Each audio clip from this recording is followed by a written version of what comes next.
ᱟᱨ ᱱᱤᱛᱚᱜ ᱫᱚ ᱠᱚᱴᱚᱠ ᱵᱟᱡᱟᱨ ᱨᱤᱧ ᱛᱟᱲᱟᱢ ᱠᱟᱜᱼᱟ᱾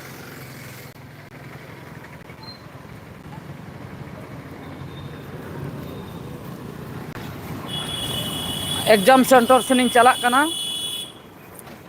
ᱟᱨ 10ᱴᱟ ᱠᱷᱚᱡ ᱦᱟᱸᱜ ᱮᱠᱡᱟᱢ ᱢᱮᱱᱟᱜ ᱠᱟᱜᱼᱟ᱾ ᱟᱹᱰᱤ ᱫᱤᱱ ᱠᱷᱚᱡ ᱞᱟᱭᱤᱵᱷ ᱠᱚ ᱵᱟᱹᱧ ᱦᱮᱡ ᱟᱠᱟᱱᱟ, ᱚᱱᱟ ᱠᱷᱟᱹᱛᱤᱨᱤᱧ ᱞᱟᱹᱭᱮᱫᱼᱟ ᱦᱟᱯᱮ ᱞᱟᱭᱤଭ ᱠᱟᱹᱴᱤᱡ ᱦᱮᱡ ᱦᱩᱭᱩᱜᱼᱟ, ᱚᱠᱛᱚ ᱧᱟᱢ ᱟᱠᱟᱱ ᱨᱮ᱾ ᱛᱟᱲᱟᱢ ᱠᱟᱜ ᱟᱹᱧ ᱦᱟᱸᱜ ᱱᱚᱸᱰᱮ ᱠᱷᱚᱡ ᱟᱨ 1 ᱠᱤᱞᱳᱢᱤᱴᱟᱨ ᱮᱠᱡᱟᱢ ᱥᱮᱱᱴᱟᱨ᱾ ᱟᱨ ᱚᱴᱳ ᱛᱤᱧ ᱪᱟᱞᱟᱣ ᱠᱚᱜ ᱠᱷᱟᱱ ᱫᱚ 40-50 ᱴᱟᱠᱟ ᱜᱟᱱ ᱠᱚ ᱦᱟᱛᱟᱣ ᱠᱮᱭᱟ᱾ 1 ᱠᱤᱞᱳᱢᱤᱴᱟᱨ ᱫᱚ ᱛᱤᱱᱟᱹᱜ ᱥᱟᱺᱜᱤᱧ? ᱱᱟᱥᱮᱱᱟᱜ ᱱᱚᱜᱼᱚᱭ ᱨᱚᱯᱚᱲ ᱨᱚᱯᱚᱲ ᱛᱤᱧ ᱪᱟᱞᱟᱜ ᱠᱷᱟᱱ ᱜᱤᱧ ᱥᱮᱴᱮᱨ ᱜᱚᱫ ᱠᱟᱜᱼᱟ ᱦᱟᱸᱜ᱾ ᱥᱩᱠᱞᱟᱞ ᱦᱮᱢᱵᱨᱚᱢ ᱦᱟᱭ᱾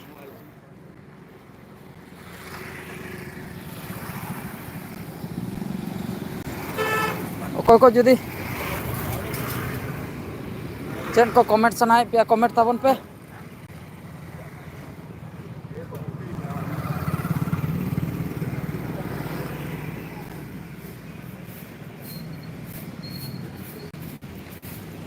ᱮᱠᱫᱚᱢ ᱠᱚᱲᱟ ᱥᱟᱹᱜᱩᱱ ᱥᱮᱛᱟᱜ ᱫᱟᱫᱟ, ᱚᱠᱟᱛᱮᱢ ᱥᱮᱱᱚᱜ ᱠᱟᱱᱟ? ᱥᱟᱹᱜᱩᱱ ᱥᱮᱛᱟᱜ᱾ ᱪᱟᱞᱟᱜ ᱠᱟᱹᱱᱟᱹᱧ ᱢᱤᱫᱴᱟᱝ ᱠᱚᱞᱮᱡᱽ ᱥᱮᱱ ᱤᱧ ᱪᱟᱞᱟᱜ ᱠᱟᱱᱟ᱾ ᱥᱟᱦᱤᱞ ᱥᱚᱨᱫᱟᱨ ᱜᱩᱰ ᱢᱚᱨᱱᱤᱝ, ᱜᱩᱰ ᱢᱚᱨᱱᱤᱝ, ᱥᱟᱹᱜᱩᱱ ᱥᱮᱛᱟᱜ᱾ ᱚᱠᱟᱨᱮ ᱫᱟᱫᱟ? ᱥᱤᱵᱚ ᱢᱩᱨᱢᱩ᱾ ᱟᱨ ᱱᱤᱛᱚᱜ ᱫᱚ ᱤᱧ ᱫᱚ ᱚᱱᱟ ᱠᱚᱴᱚᱠ ᱵᱟᱡᱟᱨ ᱥᱮᱫ ᱨᱮ ᱢᱤᱱᱟᱹᱧᱟ᱾ Lakshmi Tudu good morning sir, good morning, good morning, very good morning.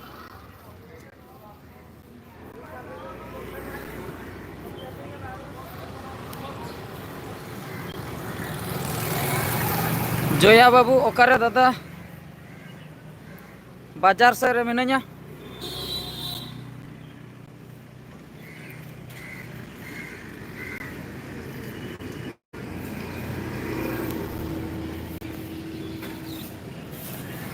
ᱟᱨ ᱟᱞᱮ ᱥᱮᱫ ᱫᱚ ᱛᱮᱦᱮᱧ ᱫᱚ ᱦᱟᱸᱜ ᱪᱟᱹᱣᱰᱤ ᱠᱟᱱᱟ, ᱜᱟᱯᱟ ᱠᱚ ᱥᱟᱠᱨᱟᱛᱚᱜᱼᱟ᱾ ᱛᱮᱦᱮᱧᱟᱜ ᱮᱠᱡᱟᱢ ᱪᱟᱵᱟ ᱞᱮᱱᱠᱷᱟᱱ ᱚᱲᱟᱜ ᱥᱮᱱᱤᱧ ᱪᱟᱞᱟᱜ ᱟᱹᱧ ᱢᱚᱱᱮ ᱠᱟᱜᱼᱟ᱾ ᱦᱮᱢᱚᱞᱚᱛᱟ ᱮᱠᱥᱯᱨᱮᱥ ᱜᱩᱰ ᱢᱚᱨᱱᱤᱝ ᱫᱟᱫᱟ, ᱜᱩᱰ ᱢᱚᱨᱱᱤᱝ᱾ ᱚᱠᱟ ᱵᱟᱡᱟᱨ ᱨᱮ? ᱠᱚᱴᱚᱠ ᱵᱟᱡᱟᱨ ᱨᱮ, ᱠᱚᱴᱚᱠ᱾ ᱠᱚᱴᱚᱠ ᱵᱟᱡᱟᱨ ᱨᱮ ᱢᱤᱱᱟᱹᱧᱟ ᱱᱤᱛᱚᱜ ᱫᱚ᱾ ᱵᱟᱹᱵᱩ ᱢᱩᱨᱢᱩ ᱫᱟᱫᱟ कौन सा बाजार में है आप? सुबह सुबह ये कटक है, कटक।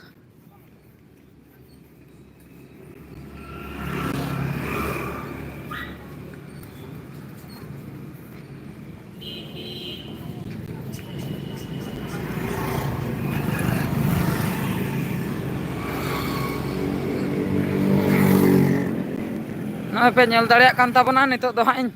ᱛᱟᱲᱟᱢ ᱠᱟᱜᱼᱟ᱾ ᱥᱟᱹᱜᱩᱱ ᱵᱟᱹᱵᱩ ᱦᱟᱭ, ᱢᱩᱨᱢᱩ ᱠᱚᱲᱟ ᱜᱩᱰ ᱢᱚᱨᱱᱤᱝ, ᱜᱩᱰ ᱢᱚᱨᱱᱤᱝ, ᱥᱟᱹᱜᱩᱱ ᱥᱮᱛᱟᱜ᱾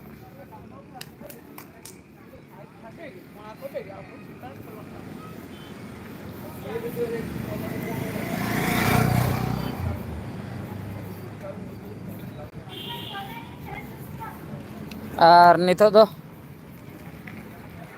ᱢᱤᱫᱴᱟᱝ ᱵᱚᱥᱛᱤ ᱫᱷᱟᱨᱮ ᱫᱷᱟᱨᱮ ᱛᱤᱧ ᱥᱮᱱᱚᱜ ᱠᱟᱱᱟ᱾ ᱱᱚᱣᱟ ᱫᱚ ᱢᱤᱫᱴᱟᱝ ᱵᱚᱥᱛᱤ ᱠᱟᱱᱟ, ᱞᱳᱠᱟᱞ ᱵᱚᱥᱛᱤ᱾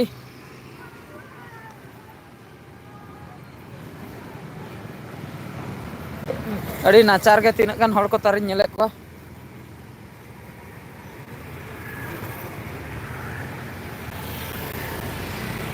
ᱢᱩᱱᱱᱟ ᱵᱞᱚᱜᱤᱝ ᱳᱭᱟᱤᱴ ᱥᱟᱹᱜᱩᱱ ᱥᱮᱛᱟᱜ ᱫᱟᱫᱟ, ᱥᱟᱹᱜᱩᱱ ᱥᱮᱛᱟᱜ᱾ ᱡᱚᱭᱟ ᱵᱟᱹᱵᱩ ᱠᱚᱴᱚᱠ ᱵᱟᱡᱟᱨ ᱨᱮᱫᱚ ᱨᱟᱵᱟᱝ ᱪᱮᱫ ᱞᱮᱠᱟ ᱵᱩᱡᱷᱟᱹᱜ ᱠᱟᱱᱟ? ᱵᱟᱹᱵᱩ ᱢᱩᱨᱢᱩ ᱰᱩᱢᱠᱟᱹ ᱥᱮᱫ देख रहे हैं आपका लाइव बहुत अच्छा है। ᱰᱩᱢᱠᱟᱹ ᱥᱮᱫ ᱠᱷᱚᱱ ᱠᱤᱱ ᱞᱟᱹᱭᱮᱫᱼᱟ ᱵᱟᱹᱵᱩ ᱢᱩᱨᱢᱩ, ᱟᱹᱰᱤ ᱟᱹᱰᱤ ᱥᱟᱨᱦᱟᱣ, ᱵᱚᱦᱚᱛ ᱵᱚᱦᱚᱛ ᱥᱩᱠᱨᱤᱭᱟ᱾ ᱟᱨ ᱠᱚᱴᱚᱠ ᱵᱟᱡᱟᱨ ᱥᱮᱫᱟᱜ ᱨᱟᱵᱟᱝ ᱫᱚ ᱩᱱᱟᱹᱜ ᱫᱚ ᱵᱟᱝ ᱵᱩᱡᱷᱟᱹᱜ ᱠᱟᱱᱟ, ᱢᱟᱱᱮ ᱟᱵᱚ ᱟᱹᱛᱩ ᱫᱤᱥᱚᱢ ᱨᱮ ᱡᱟᱦᱟᱸ ᱞᱮᱠᱟ, ᱟᱹᱛᱩ ᱫᱤᱥᱚᱢ ᱨᱮᱫᱚ ᱫᱚᱢᱮ ᱜᱮ माने जांगा को थरथरा गोदा बरफ लेका बुझे कना कटक बाजार रे दो ओंका दो बांगा उना राबांग दो बाय बुझे कना धानो माड्डी हेलो सगुन सेता दादा चंद्र माड्डी अतु दिसम कोड़ा दादा घाटसिला से तिसेम हिजुक कना घाटसिला से मा नय लुगुबुरु चला जोखा इन चलाव लेन आर हा इन परे बइन चलाव कना आर तिचो हा ओंका कमी को बजाक खान दो हा इन सेनोक गया कमी को बजाक खान नय नोडे मिटे मस्त मारांग बिल्डिंग नय पे नेल दाड़ेयाक कना मस्त मारांग बिल्डिंग नोडे मिटन को बनाए चेत बिल्डिंग कान ता जुदी अकोय अकोय दुलड़िया को ओना चेतान रे देज कते जुदी दोन सना कोआ गुजु बाकरा पूरा को गज उतर बांचा हो बाको बांचा उड़ी उसूल माने मोबाइल रे दो तीन मारांग नेलोक कना सुर रे दो उड़ी उसूल नेलोक कना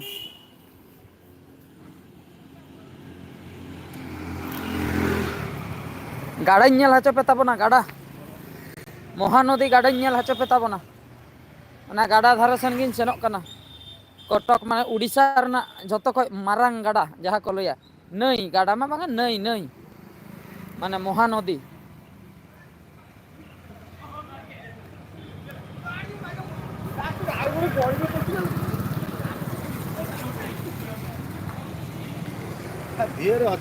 सगुन सतत जे अब दादा आम एकला गे बाजार चला कना से होय एकला गिन हेज अकना सगुन बाबू दादा ओड़ा दो तीसम हिजुक साकरात रे गणी बन आसन को आसे बांग साकरात रे गणी आसन मा मने हुयुक कान गया आर ओड़ा दो हा तेहेन गिन रुवाड़ा तेहेन आदो एग्जाम चाबा कते हा आयुम गदोआ नोंडे नोंडे कोई नोंडे मैं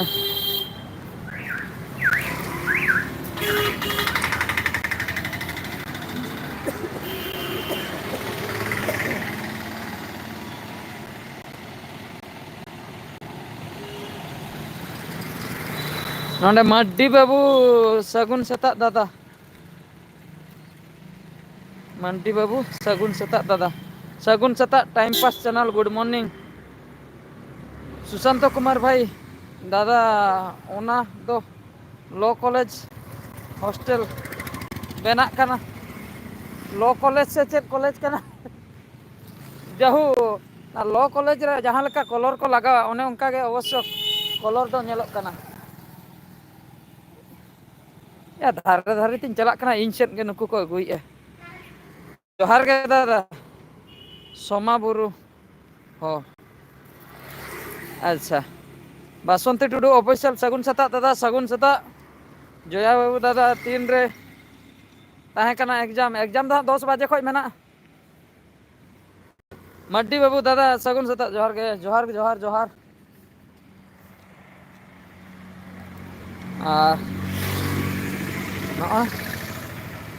कटक रेना मारांग मेडिकल जहाँ बन मेता कना एससीबी मेडिकल मारांग मेडिकल ओना तैयार चलुआ कान गया माने मिद पास्टा रे मा मेना गया आर हो ओना गे आर हो को मारांग या ओने नेल हचो पे ताबोना नितो बैक कैमरा कटी इन ओने नय पे नेल दाड़िया कान ताबोना ना दो कटक बाजार ना माने मारांग मेडिकल जहाँ लेका दिल्ली रे मेना का मारांग मेडिकल एम्स को मेता ओंका गे कटक बाजार ना मारांग मेडिकल ना दा पूरा को बनाई गया हने सख्तो मारांग ते होर कटिंग पारम लगी नितो उड़ी कोड़ा गाड़ी को चलुई बोतर धाना हम बुझा दौड़ गद कई हा टाटका गुन दौड़ गद का बाकाय को धोखा गद कई हा पारमेनी जुलू इपिल ऑफिशियल हेलो मर्टी बाबू दादा हिली दो उकुरी ए दादा उकुरी हिली दो ओड़ा रे मेनाया इन दो बाजार रे मिनाइन दो कटक इन हेज अकना हिली दो नोडे दो बनुया इन दो कटक बाजार रे मिनिया और सेता सेता नौका दिन ताड़ाम का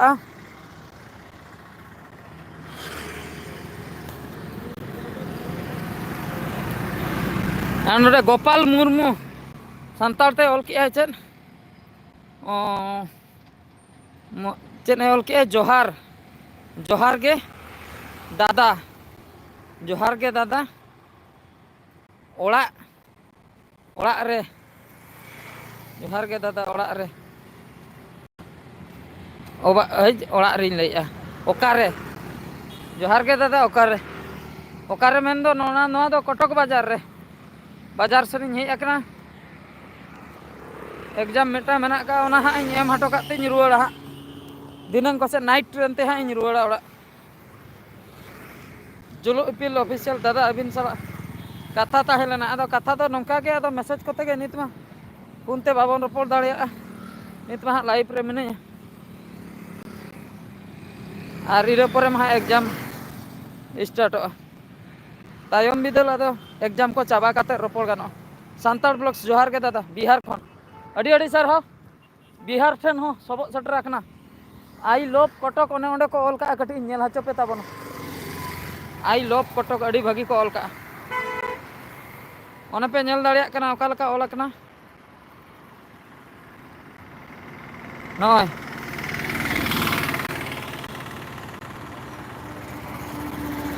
नय आई लव कटक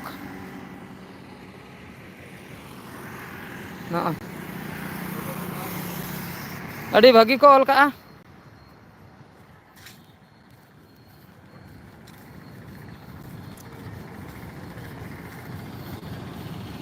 दादा नाश्ता बड़ा क्या से बगा नाश्ता की नाश्ता दुई नाश्ता के उड़ी बांटिक के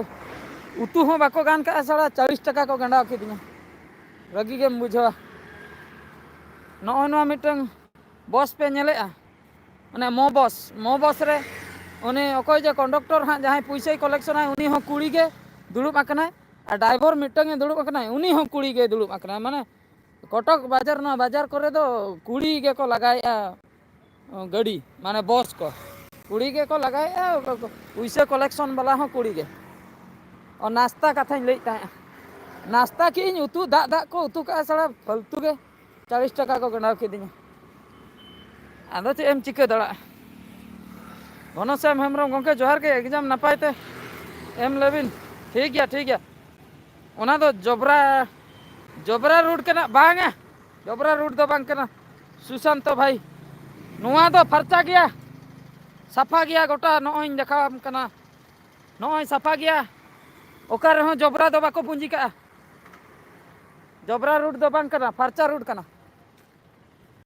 नोई पूरा फरचा गया गोटा को जो फरचा का जबरा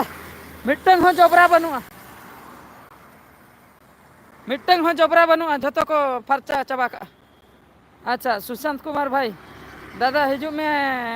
आले रूम से दाका जम या ओका रूम ओका सर रूम तबे तो गुटे ते दाका इसिन ताबन पे जम खाते इन चला ओड़ा दाका इसिन सुमुंग दो बांग गानो या इदी आर हो नाडे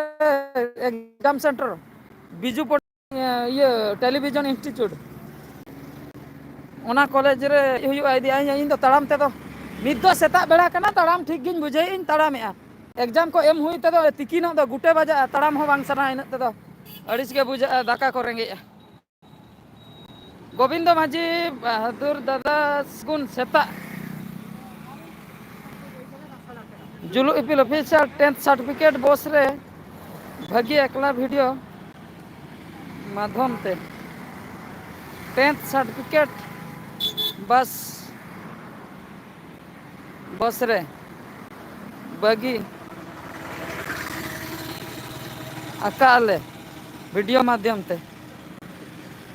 और 10th सर्टिफिकेट बस रे भागी अकाले ओका बस रे पे भागी का ठीक से ही लई पे 10th सर्टिफिकेट बस रे ले भागी वीडियो माध्यम ओका बस रे पे भागिया सर्टिफिकेट को नाम रुआड़ बड़ो मुश्किल को नाम खान को एम रुआड़ आसे बांग डीएस ऑफिशियल ओकारे दादा कोटक बाजार से रे हेलो दादा संताड़ी यूट्यूब ब्लॉगर जोहार जोहार जोहार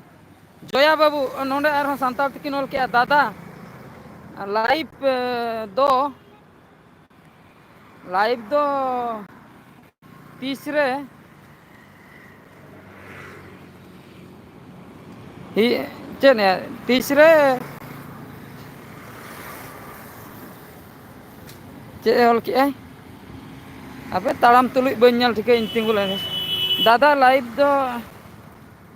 तीसरे हिजू कानाम संडे हिलो ओह संडे हिलो आउरी आउरी प्लाना नोआ खाली फ्री कटिंग ताहे कांते डायरेक्ट टटका गिन हेना ताड़ाम कइन से चेन हो बन भाबिले हापे लाइव रे कटिंग हेज लेन गिन रोपड़ बड़ा लेन गे Lakshmi Tudu best of luck for exam अड़ी अड़ी सारहा thank you Santali YouTube blogger good morning दादा गुड मॉर्निंग कुनामी बिटी ऑफिशियल गुड मॉर्निंग दादा good morning this message is held for review view message या चेट मैसेज को पे भेजा हेल्ड फॉर रिव्यू को ओले तो जमादार सोरेन झारखंड दिसम घाटसिले खन जोहार के जोहार जोहार जोहार आमरे के good morning welcome good morning दादा संताड़ी यूट्यूब ब्लॉगर ओकारे दादा कोटक बाजार रे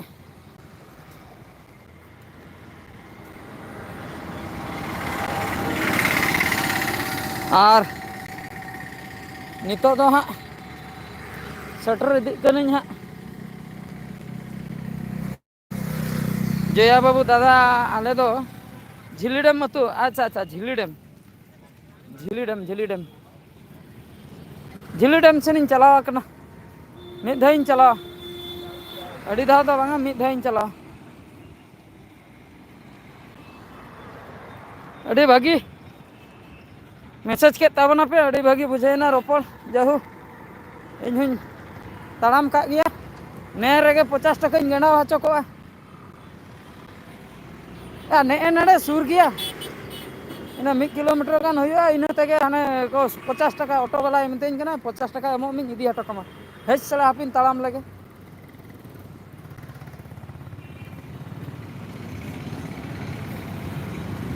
good morning Soren good morning ना मिटन गुले सटर आकना नो नोंडे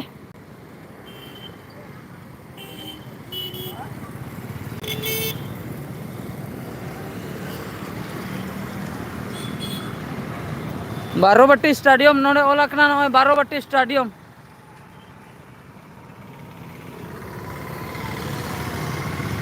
Barabati stadium Choudwar ACB medical college and hospital Ravenshaw विश्वविद्यालय रेभेन्सा यूनिवर्सिटी नोंडे खो हानते नाते हर चलावा कना और नित जहाँ गाड़ा मिटंग नेल हचे पे आर हों गाड़ा गिन लिया इये नई नोय दो को मेता कना नोय नोय के को मेता कना महानदी दो महानदी नोय पे नेल दड़े कना पोलो नेलोक कना हर को चला कना नोआ पोलो ते नोआ दो नई नोआ दो दाग कना बांग नेल ठीक कना नोआ दो दाग कना दाग जियल राजना 1999 जोहार के दादा जोहार के जुलू इपिल ओका लेकाते अबिन सला इन कॉन्टैक्ट दाड़िया कॉन्टैक्ट दो जोतो संते के गानोआ आदो ना नो नोंका नित एग्जाम हना नितो कॉन्टैक्ट लखान दो नित दो बइन रोपड़ दाड़िया नो जहा निता लाइव बंदेन परे दो आदो इनते हा कॉलेज इन सेटरोआ आदो ना खातिर ये परे गे नोंका जहा मैसेज भी मेल चैनल भीतर रे बोलोन बिन मेल आईडी को मेना अच्छा गोपाल मुर्मू आर अड़ी मारंग संताल ते ऑल के ए संताल ऑलटा लगन बन पढ़ा दाड़े गिन लगन दो बांगा दादा हपिया पारोमेन दो ओका डीएस ऑफिशियल नापायते कमी hora kami hora torau torau ko tabin mah torau ko tabin mah hoi napai tege kami hora torau adi sarha Gopal Murmu dada चेक ऑल के दादा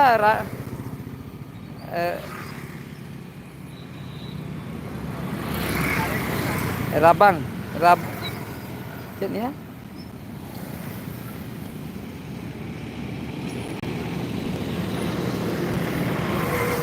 पे लाइट झलका नोडे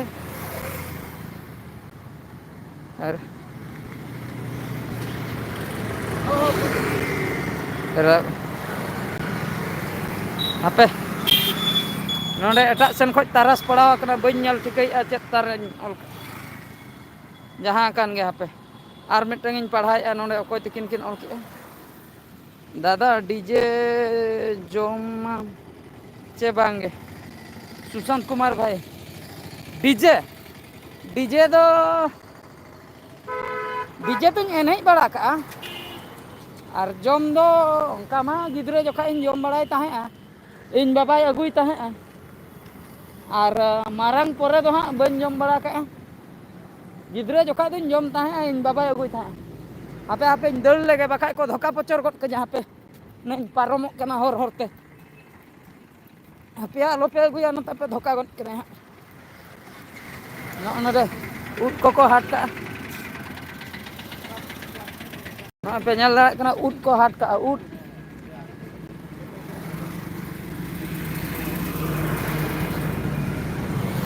अच्छा खुदन हेम्ब्रम दादा इन चला से ओकाते बिन चला नोंडे सुर रेगे मिनिंग नापाय गे जोशुआ मार्टी थैंक्स पीएस दा अच्छा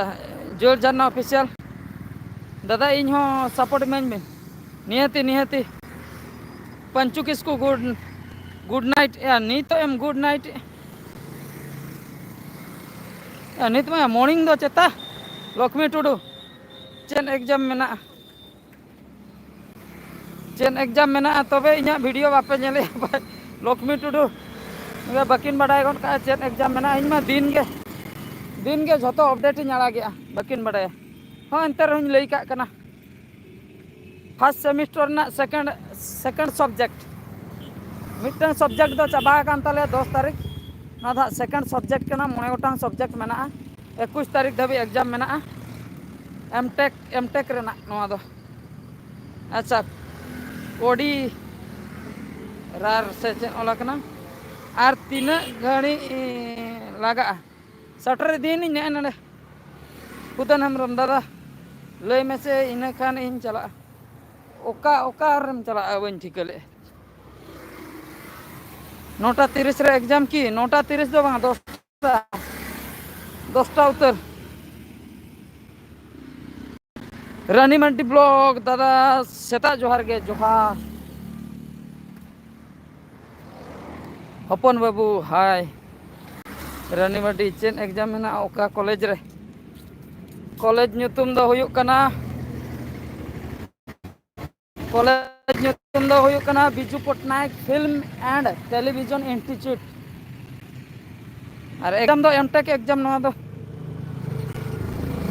अपन बाबू ओकारे दादा कटक रे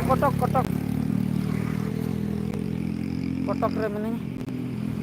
कटक रे अच्छा नाडे और हिंदी ते कॉल किया दादा ओकाते चलाव हुयुक कना मनु हंसदा एंटरटेनमेंट एग्जाम एमो चलाव हुयुक कना दादा झारखंड कते कुर्सी आदिवासी दादा इंगे झारखंड कोड़ा आन कुर्सी आदिवासी अड़ी अड़ी सारहाव गुड इवनिंग सर मुर्मू या गुड इवनिंग और गुड इवनिंग को मेता दिया गुड नाइट मिद धाव को मेता दिया और गुड इवनिंग मिद धाव या उरी सेता अकान दो जियर झरना बेस्ट ऑफ लक अड़ी अड़ी सारहाव एसटी हपन कोरा अड़ी हरबरो दो आदों ताड़ाम का हरबरो और स्लो मोशन थे ताड़ाम मा बांग गानो आदो ताड़ाम लेखान मा हरबरो लेका गे बुझा मोबाइल नासना हिलाव ᱧᱚᱜᱚᱜᱼᱟ ᱚᱱᱟ ᱠᱷᱟᱹᱛᱤᱨ हरबरो गे लेका बुझाᱹᱜ ᱠᱟᱱᱟ अच्छा एसटी हपन निजर ब्लॉग्स हाँ निजर ब्लॉग्स हुई परर ब्लॉग्स हुई जहाँ ब्लॉग्स के हुई सगुन सेता जोहार गे दादा सगुन सेता बेस्ट ऑफ लक दादा पर एकदम जीवन झरना ऑफिसर जीवन झरना ऑफिसर अड़ी अड़ी सारहाव जया बाबू दादा आले दिसम बुरु बोंगा फेब्रुआरी 6 रे हुई हिजू बिन फेब्रुआरी 6 रे मा इन मा प्रोग्राम इन साब का बन चलाव दाड़िया फेब्रुआरी 6 रे दो प्रोग्राम इन साब का एसटी हीरो शॉट सगुन सेता दादा सगुन सेता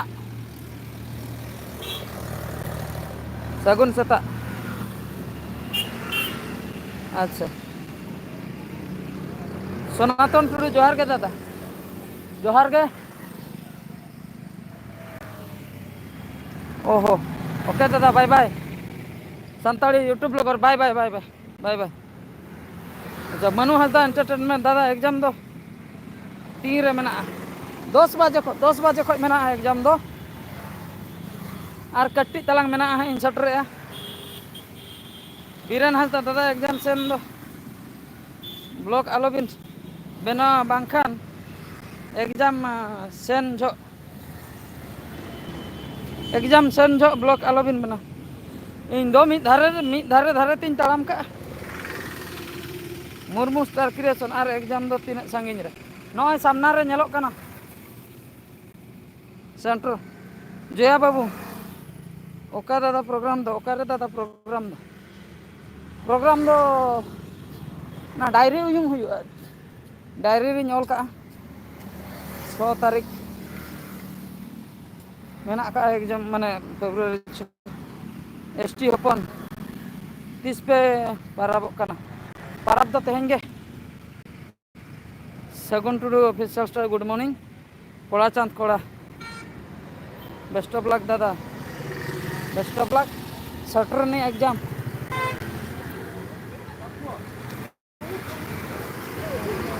नॉनी सटर ना एग्जाम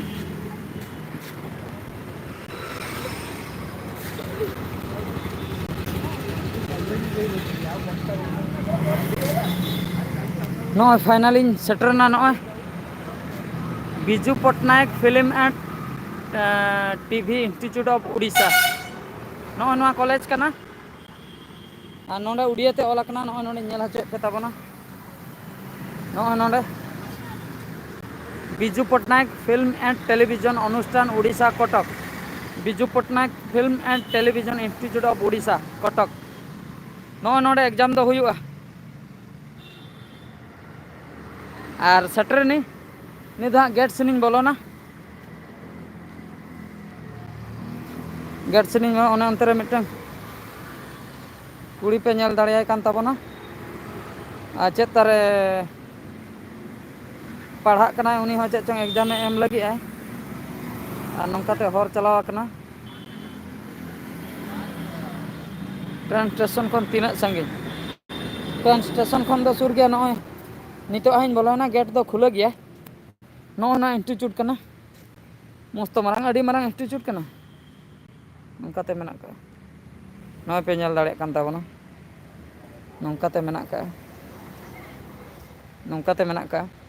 अदो नितो ऑक्तो बांग होया कना से बाखाय हां को चेक लिया हां ओंडे सुर सटरेन परे हां को चेक लिया अदो नित दो बाको चेक लिया ने नेते रेगिन जीरो हतड़ोआ हेज बड़ा टाइम नय नितो 9टा गे होइना और 1 घंटा हेना हो अदो इन दिन सटर बरातना मांग रे